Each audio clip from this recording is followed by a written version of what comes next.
Good Yontif, everybody. A good Yor, Chag Sameach. I do indeed feel like I'm coming home here. Although when I walked in, the images that I had, I was expecting to walk through the small hall and then have that little tiny bathroom in the back. You'll remember that. And then walk into the shul, which was pretty archaic and old and a little, yeah, it was definitely old. And you'll remember the art, the artwork on the walls and the posters. And it was really beautiful and it was really special. And it was because I think really at the essence of what this shul is all about is the soul. So I like your new building. It's really beautiful. Even the outside I can live with. But it's the soul of Habonim that really rivets throughout our prayers and throughout our attendance here for Simchot and for the holidays. So it's lovely to be back, and I thank you for that beautiful introduction. I get a real kick out of coming here too. You probably know my father was an Orthodox rabbi. Today I did services in Earl Bale's forest. I created what's called the Forest Shul. And we go out, there's about 40 of us, and we talk a lot about introspection and forgiveness, and all the various different, topics about Yom Kippur, Rosh Hashanah. I said, my father, he would roll over in his grave, because he was ultra Orthodox, and similarly here. But I love coming here because, when you go to a jazz club, you call out each person on their instrument, and indeed Aviva did that, and I thought that was pretty cool. You're not going to find that in another shul, not in Toronto, that's for sure. Maybe in New York. So it's kind of a funky shul, and it's cool to be back to that. I want to dedicate my few words to my dear friend Eli Rubenstein, who really is the soul, the neshama, the spirit of Habonim. I won't talk too much about him because he won't like that, but he really is a beautiful human being, and I'm honored to call him my best friend. I don't know anybody else like him who has the forgiveness within him, the spirit, the sense of generosity that he has. Some of the things I've seen him do over his lifetime, Admeva Esrim until 120, is really quite incredible. So I dedicate my words to him, and God willing, he should be well, and he should be with us as soon as this Shabbat, and if not, well, maybe sometime during the year. I also would like to dedicate my words to the women of Afghanistan. People often say to me, Avrum, it's very, very courageous what you did in terms of starting Via Hafta. And yeah, maybe it was a little bit.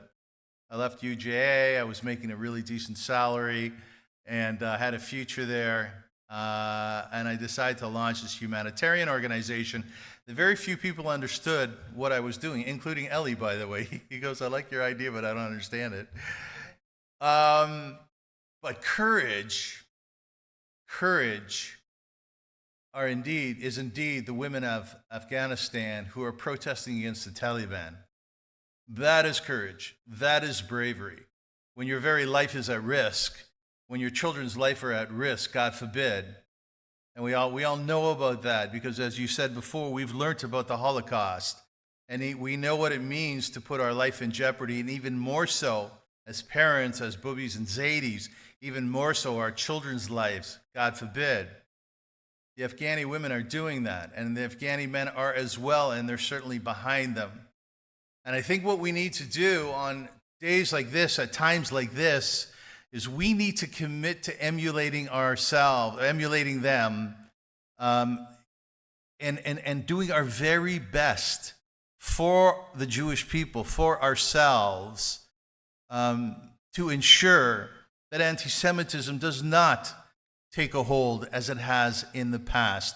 We need to remember that we have the courage and bravery within us to do so. After all, this shul was created by Holocaust survivors. Can you imagine? Can you imagine coming back from Europe, many of them after losing an entire family and making a decision to start a new one, and then on top of that, to start a shul, to start a synagogue? That's bravery. That's courage. When you go through the trauma that our ancestors and family have gone through, The idea of creating something new such as this in a Jewish context is harrowing. What's going to happen next? Who's going to attack our facility? Will it survive? Will people attack us? But the founding members of this shul came to Canada and they said, you know what? Yes, we were persecuted. Yes, we were killed. But we're going to stand up strongly. And we're going to ensure that no other Jew is ever persecuted or executed or killed. And we're going to do that by building this beautiful, beautiful edifice. In essence, what I'm saying, my friends, is that we have it within us now, today in 2021, 5,782. We have it within our souls, within our spirit, to be those courageous and brave Jews. And you might be saying, well, look around, things are okay. And indeed they are. We live in the most blessed time in history in Canada. We live in probably the safest country that ever existed. We're not afraid of Secret Service knocking at our door and schlepping away our husband and schlepping away our father. We're not afraid of that. We're protected by laws and by individuals who believe that everybody should be safe. All citizens should. So indeed, our situation is different. However, it is incumbent upon us to recognize, as was stated, that anti-Semitism does still exist. And the people who are going to fight it the most is us. And it doesn't suffice to just remember.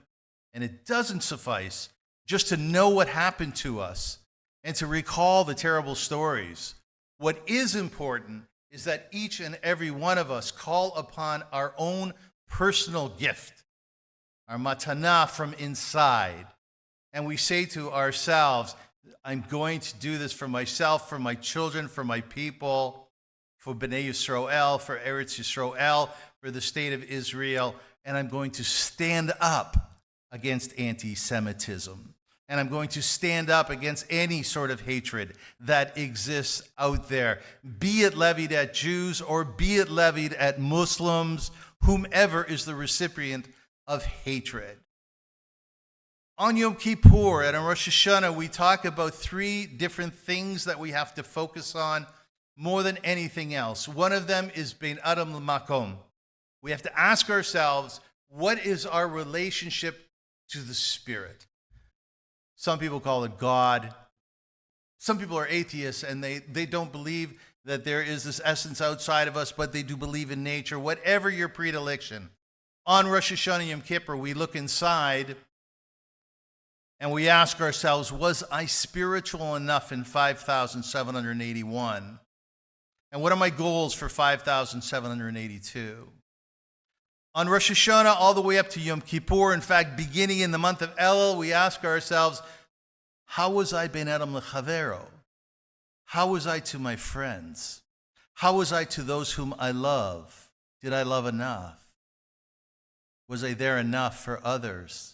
Did I give of all of my heart? Was I forgiving? Did I do what I was able to do in the context of my own personal gifts, as I spoke of before, in order to enhance the lives of others? Bein Adam Chavero. In essence, we are not alone in this world. The Gemara says, the Talmud says, that after God was finished creating the world in 6 days, what he or she did subsequently was created pairs, brought people together, brought things together. And in essence, we're supposed to emulate that. We're supposed to be godly in nature. Did we do enough of that? Were we there for others when they needed us? Bein Adam lechavero. And the third thing that we are responsible for being introspective over or about is the idea of Bein Adam la'atzmi. Bein Adam li'atzmi, which is very rarely talked about in Jewish circles. Bein Adam la'atzmi is, how was I to myself? Was I as good to myself as I am to my very best friend? Did I recognize what lies inside of me? Did I find that gift that I have? My ability to be a poet, my ability to be incredible with numbers, my ability to build within our community to act as a leader, Did I do that? Did I take care of myself? Was I conscious of my physical? Was I conscious of my mental? And of course of my spiritual and all the other aspects that we look at? How much did I see within myself, and how much did I change?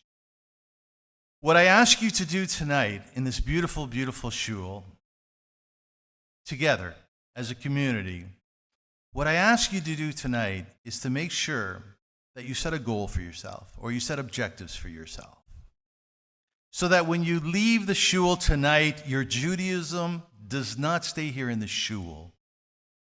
You take it home with you.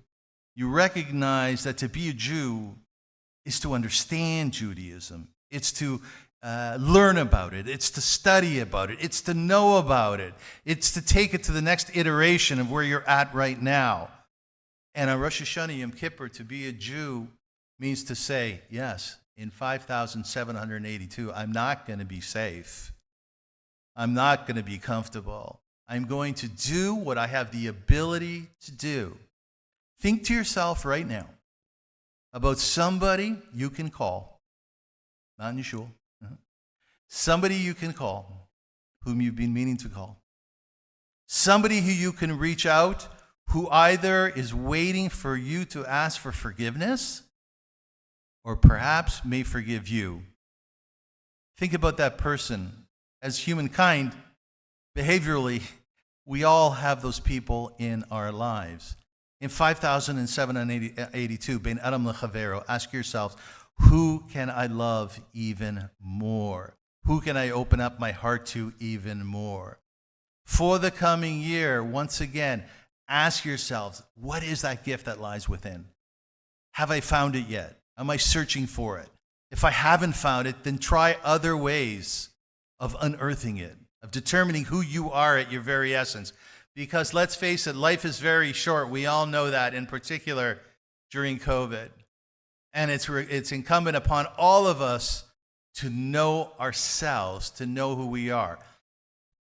Determine an objective. Determine a goal. We do that when it comes to finances. We do it when it comes to education. We do it when it comes to our children. Do it for yourself. And then, of course, finally, Bein Adam Lemakom. Ask yourself, where is your spirit? How powerful is it? Have you developed it at all? If prayer doesn't mean anything to you in terms of reading in the Mahsor or the Siddur, that's fine. Maybe in this year you'll read the English and you'll start to understand the Tefillot. Maybe not. Maybe you'll meditate and maybe you'll come closer to that divine presence or essence, however you define it, not how I define it. But the bottom line is we are here on this earth to accomplish something important. I heard in a shiur lately, a class lately, a beautiful line. Somebody said, it's not enough just to be motzi. It's not enough just to do surfacey stuff. It's not enough. There's much, much more, and we need to reach. We need to be the greatest possible person we can, the greatest community that we can, and the Jewish people need to be the strongest that we can. And in order to do that, we have to use this time here on earth, in our shul, tonight, to determine the best course to arrive there. I wish everybody a really beautiful year and a sweet year and a year of health. I hope and I pray that COVID-19 ends. I hope and I pray that there's shalom in the world and that the women of Afghanistan and the men and the children of Afghanistan are free.